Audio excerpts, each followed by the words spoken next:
Pada saat ini Geopark Belitung mendapat nilai tertinggi di antara 5 geopark di Indonesia yang sebelumnya telah berhasil masuk daftar UNESCO Global Geopark.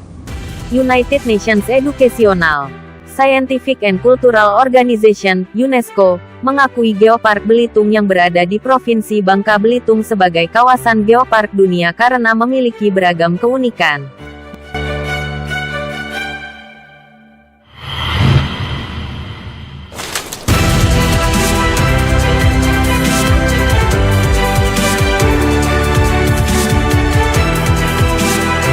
Dari segi geologis, flora dan fauna, sampai budaya.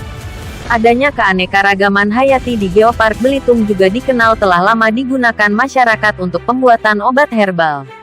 Itulah salah satu alasan Geopark Belitung meraih nilai tertinggi di antara sejarah pengajuan Geopark Nasional ke UNESCO Global Geopark, yaitu 850 dari 1000 poin tertinggi.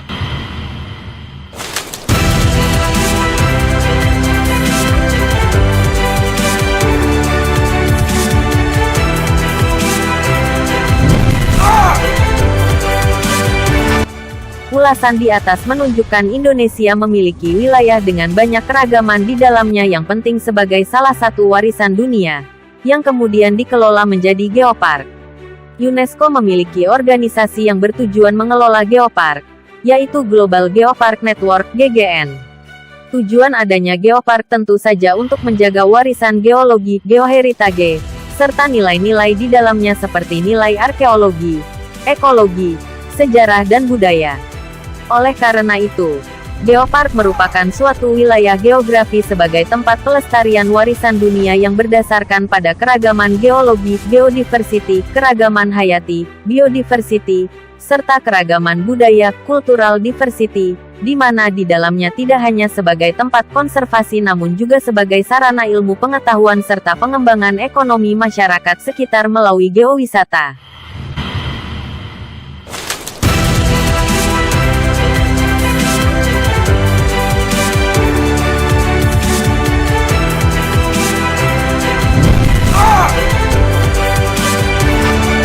Adapun dasar hukum GEOPARK.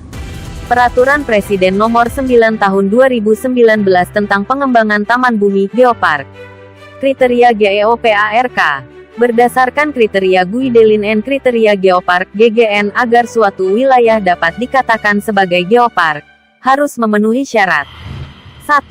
Sebagai suatu kawasan yang berisi aneka jenis unsur geologi yang memiliki makna dan fungsi sebagai warisan alam dengan batas yang jelas. 2. Sebagai sarana pengenalan warisan bumi. 3. Sebagai kawasan lindung warisan bumi. 4. Sebagai tempat pengembangan geowisata. 5. Sebagai sarana kerjasama yang efektif dan efisien dengan masyarakat lokal. 6. Sebagai tempat implementasi aneka ilmu pengetahuan dan teknologi. Berdasarkan Peraturan Presiden Nomor 9 Tahun 2019 Pasal 12. Agar diakui sebagai UNESCO Global Geopark, Geopark Nasional harus memenuhi syarat. 1. Telah ditetapkan sebagai Geopark Nasional minimal 1 tahun. 2. Pengelola geopark dalam mengelola geopark menunjukkan upaya melaksanakan rencana induk minimal 1 tahun sejak dibentuk. 3. Menyusun proposal pengusulan untuk menjadi UGP. 4. Memenuhi pedoman teknis pengembangan UGP. 5. Mendapat rekomendasi pengajuan UGP dari Gubernur. 6. Mendapat rekomendasi pengajuan UGP dari Komite Nasional Geopark Indonesia. Sejauh ini adapun macam-macam GEOPARK. Geopark terdiri atas Geopark Nasional dan Geopark Global.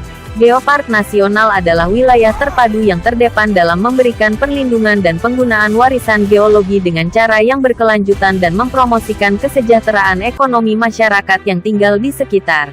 Sedangkan Geopark Global atau UNESCO Global Geopark merupakan kawasan yang memiliki warisan geologi bernilai internasional, di mana warisan tersebut digunakan sebagai modal pembangunan masyarakat setempat secara berkelanjutan berbasis konservasi, edukasi dan ekonomi kreatif. Indonesia memiliki sedikitnya 15 geopark nasional. Namun per Juli tahun 2020 baru 5 geopark nasional yang telah diakui sebagai UNESCO Global Geopark. Adapun kelima UNESCO Global Geopark (UGP) tersebut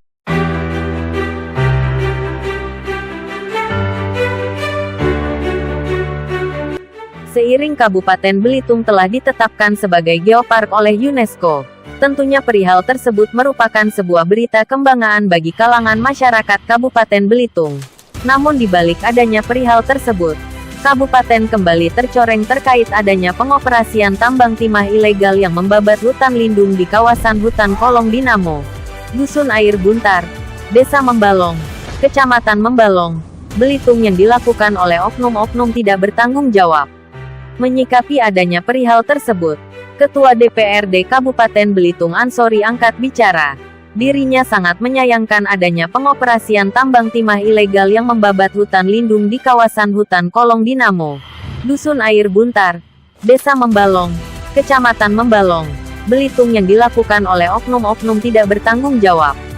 Ketua DPRD Kabupaten Belitung Ansori menyatakan sangat menyayangkan adanya praktek illegal mining yang beroperasi di daerah pilihnya itu.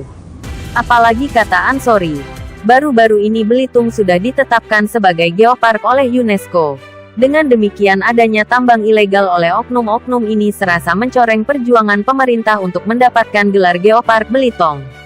Kita DPRD sangat menyayangkan karena kita baru kemarin ditetapkan sebagai Belitung Geopark. Dan adanya penambangan ilegal pembabatan hutan lindung ini dirusak oleh oknum-oknum yang tidak melihat seperti apa pencanangan geopark itu ke depan yang sudah ditetapkan dunia untuk Kabupaten Belitung ini, tegas Ansori. Selain itu, disebutkan Ansori walaupun ia merupakan warga Kecamatan Membalong namun ia tidak mengetahui adanya aktivitas itu di wilayahnya.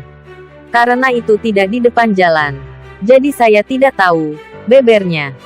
Atas kasus tersebut, ia sepenuhnya menyerahkan kepada pihak yang berwajib untuk menangani kasus ini sesuai dengan aturan yang berlaku. Kita serahkan itu kepada pihak yang berwajib untuk menanggulangi permasalahan itu. Untuk ke depan kepada pihak penegak hukum ya dioptimalkanlah yang tidak sesuai aturan itu, pintanya.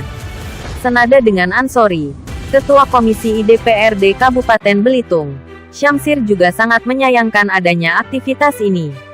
Harusnya hutan lindung itu harus dijaga kelestariannya. Lebih lanjut kata Syamsir, pihaknya mengharapkan pemerintah bisa membuatkan aturan yang lebih rapi dan tegas lagi. Karena, walau bagaimanapun masih banyak rakyat Belitung khususnya Membalong yang berprofesi sebagai penambang ini. Yang pertama kita prihatin harusnya kita itu tunduklah kepada aturan. Kalau memang itu HL ya janganlah. Kedepan kita harapkan pemerintah kita ini membuat aturan yang lebih rapi dan tegas. Karena bagaimanapun masyarakat kita ini masih ada pekerjaannya sebagai penambang. Itu juga harus kita jaga juga, ujarnya. Selanjutnya kata Syamsir, tambang-tambang rakyat kecil tersebut tidak terlalu merusak karena biasanya mereka menambang masih sesuai aturan dan tidak menambang di HL. Asteris di sana, Membalong kan masih adalah tambang-tambang rakyat. Tapi yang merusak ini pengusaha-pengusaha besar ini, yang mau menghabiskan. Mereka kan pastinya tahu itu HL. Jadi harusnya jangan ditambang. Dari Tanjung Pandan Belitung, Redaksi TV Online Belitung Televisi Berita melaporkan.